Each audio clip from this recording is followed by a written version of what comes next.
The legendary voice of country music star Toby Keith in the country music world is mourning the loss of a true superstar this evening.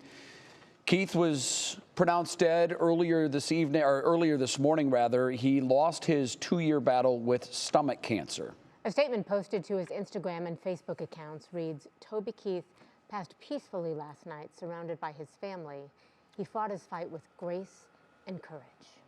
Keith first announced that he was battling stomach cancer about 2 years ago. I think it was when we all heard about it for the first time. Yeah, well, by the time he announced it, though, he was fighting it in 2022, but he had spent 6 months receiving chemotherapy, radiation, and surgery. And so, of course, senior health correspondent Monica Robbins is here because when we hear something like this, you wonder what this means for everybody. Stomach cancer isn't something we talk a lot about. Yeah, and I mean, in his passing, he'll teach us all something with awareness. So stomach cancer accounts for 1.5% of all new cancers in the U.S. each year. The problem, early symptoms appear benign or like common stomach ailments. But when those over-the-counter treatments aren't working, you need to see a specialist sooner rather than later.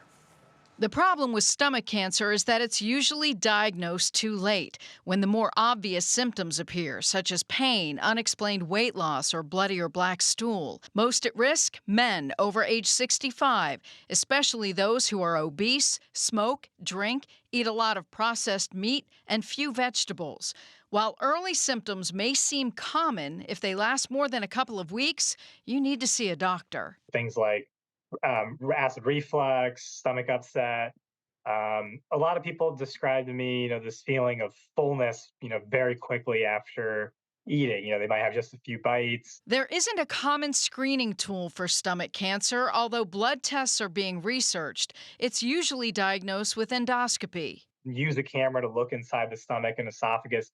Very readily will find this type of cancer. While stomach cancer rates are relatively low in the U.S., doctors are seeing cases rise in younger people and women. Stomach cancer of the upper stomach and esophagus has been rising dramatically.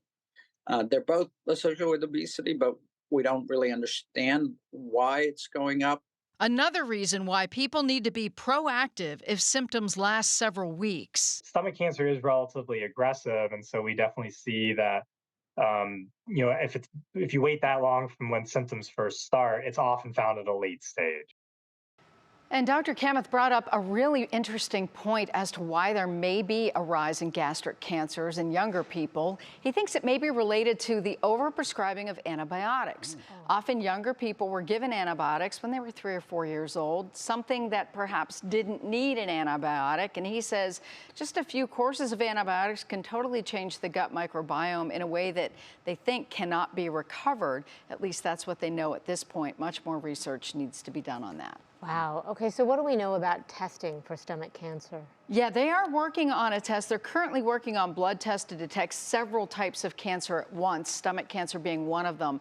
It's called liquid biopsy, and they're analyzing DNA circulating in the bloodstream. Now, early findings are promising, but I really think we're still a few years away from a standard test. However, coming up at 6, I'll explain that there is a test that was developed right here at university hospitals that can detect certain types of stomach cancer, and I will explain to you how it works at 6. Wow, all right, good to know. Excellent. Come on, thank you. Sure.